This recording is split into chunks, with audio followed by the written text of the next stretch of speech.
नमस्कार दोस्तों, मैं मनोज मुसाफिर साहू नेशनल आवाज़ यूट्यूब चैनल पर आप सभी का स्वागत करता हूं। कल 25 अक्टूबर का दिन इतिहास के स्वर्णिम अक्षरों में लिखा जाएगा।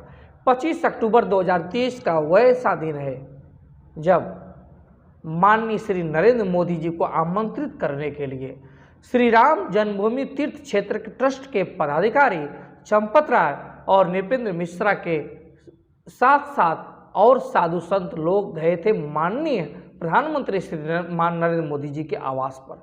उन्हें आमंत्रित करने गए थे कि रामलला का प्रतिष्ठान होने वाला है। उस रामलला के प्रतिष्ठान को हम चाहते हैं कि आपके कर कमलों के द्वारा हो। माननीय प्रधानमंत्री श्री नरेंद्र मोदी जी ने सहर्ष स्वीकार कर लिया इस निमंत्रण को और ये ऐलान हो गया कि अयोध्या में श्री रामलला का जो प्राण प्रतिष्ठा है वो 22 जनवरी 2024 को दोपहर में 12:30 बजे किया जाएगा।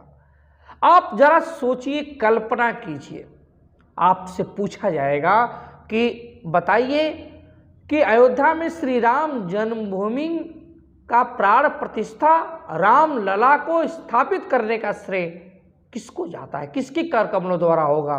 तो आपका जवाब होगा इतिहास के अक्षरों में माननीय देश के प्रधानमंत्री श्रीमान नरेंद्र मोदी जी। पूछा जाएगा कि माननीय श्रीमान नरेंद्र मोदी जी किस जाति से हैं, तो आपका जवाब होगा तेली जाति से हैं। मैं तमाम तरह के तेली समाज के अपने लोगों से अपील करना चाहता हूं कि आपकी राजनीतिक विचारधारा चाहे जैसी भी हो, चाहे आप जिस विचारधारा से ओतप्रोत हों, आप किसी विचारधारा को मानने वाले हों, लेकिन आपके लिए, आपके व्यक्तिगत के लिए, आपके जाति के लिए ये ऐतिहासिक दिन है। आप जरा सोचिए, 22 जनवरी 2024 का वो दिन इतिहास के स्वर्णिम अक्षरों में लिखा जाएगा जब इस देश के प्रधानमंत्री माननीय श्री नरेंद्र मोदी जी, जो तेली जाति से संबंध रखते हैं, जब वो अयोध्या में रामलला का प्रतिष्ठान करेंगे तो इतिहास के स्वर्णिम अक्षरों में लिख दिया जाएगा कि तेली समाज का एक बेटा अयोध्या में श्री राम लला का प्राण प्रतिष्ठा उसके हाथों द्वारा हुआ था। आपको तो याद होगा कि आज के मात्र 50-60 साल पहले तेली समाज को इस समाज में किस रूप से देखा जाता था। गांव में तो आज भी लोग कहते हैं कि नहीं, तेली समाज के व्यक्ति का मुंह देखना पाप है।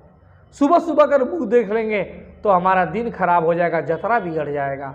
धीरे धीरे वो मान्यताएं खत्म हो रही हैं। जैसे जैसे हम लोग शिक्षा के क्षेत्र में राजनीति के रूप में आगे बढ़ रहे हैं, ये मान्यताएं खत्म हो रही हैं, लेकिन अभी भी हमारे गरीब भाइयों को, गरीब बहनों को गांव में अभी भी सहना पड़ता है, इससे दो चार होना पड़ता है। मैंने खुद अपने सार्वजनिक जीवन से लेकर व्यक्तिगत जीवन में ये सब बातें सुना है, लेकिन मेरे लिए और आपके लिए, आप सभी के लिए ये गौरवशाली पल है। हम कह सकते हैं कि हम अछूत नहीं हैं, हमारे देखने से जतरा नहीं बिगड़ता किसी का, क्योंकि हमारे ही कुल के व्यक्ति के द्वारा अयोध्या में श्री राम जन्मभूमि का शिलान्यास भी हुआ था, रामलला की प्राण प्रतिष्ठा भी की गई थी, उद्घाटन भी किया गया था। हम कह सकते हैं, इतिहास कहेगा, हम कहें या ना कहें, हम माने या ना माने, इतिहास इस बात को मानेगा। आपको याद होगा तुलसीदास जी ने क्या कहा था, गोस्वामी तुलसीदास जी ने क्या लिखा है अपने ग्रंथ, धार्मिक ग्रंथ के बारे में? जे बरनाधम तेली कुम्हारा, स्वपच किरात कोल कलवारा। वो तेली जाति को अधम मानते थे, अशुद्ध मानते थे, नीच जाति का मानते थे, और उन्हीं के द्वारा जब ये माहौल बना तो लोग हम लोगों को नीच जाति का मानने लगे थे। हमको देखने मात्र से उनका जतरा बिगड़ जाता था। लेकिन कहा जाता है कि लोकतंत्र की चक्की बहुत धीमे चलती है, लेकिन बहुत बारीक पीसती है। आज हिंदू धर्म के लगभग 400 साल के बाद ये समय आया कि जिस व्यक्ति, जिस जाति के लिए तुलसीदास जी ने लिखा था जे बरनाधम तेली कुमारा स्वपच किरात कोल कलवारा, जिस तेली जाति को उन्होंने नीच माना था, अधम माना था, जिस तेली जाति के देखने से जतना किसी का बिगड़ जाता है, आज उसी तेली जाति में जन्म लेने वाला व्यक्ति लोकतंत्र और संविधान की बदौलत प्रधानमंत्री के पद को सुशोभित करता है, गुजरात के मुख्यमंत्री के पद को सुशोभित करता है, विश्व पटल पे भारत का मान सम्मान बढ़ाता है, जिसके प्रधानमंत्रित्व काल में धारा 370 हटती है, जिसके प्रधानमंत्री काल में सोमनाथ मंदिर से लेकर अयोध्या में श्री राम जन्मभूमि मंदिर का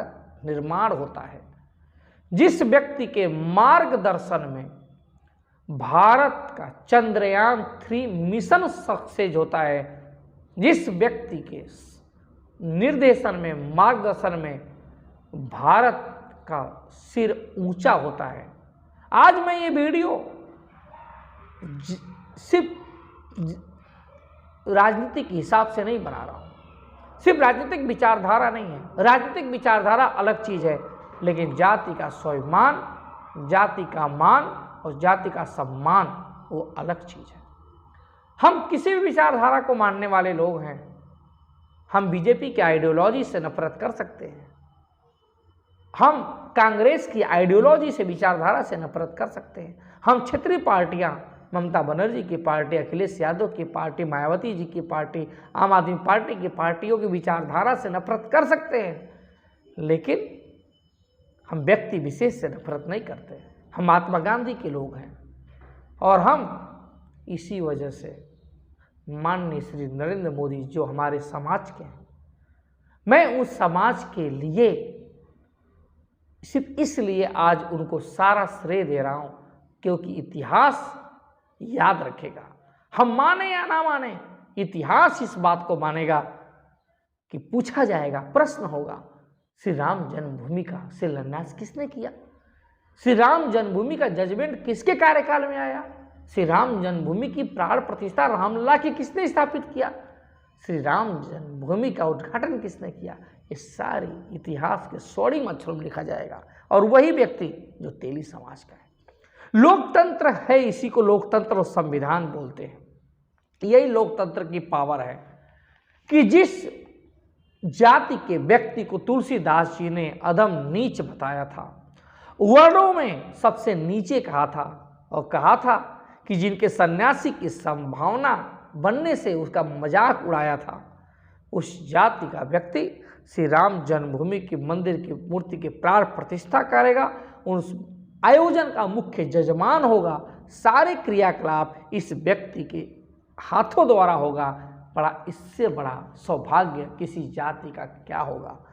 तो हम निश्चित रूप से अपने सभी तेली भाइयों से पूरे देश में अपील करना चाहते हैं, चाहे आप किसी भी राजनीतिक परिपाटी से हों, विचारधारा से हों, लेकिन इस मुहिम में अपने समाज के गौरव माननीय श्री नरेंद्र मोदी जी का साथ जरूर दीजिएगा। धन्यवाद।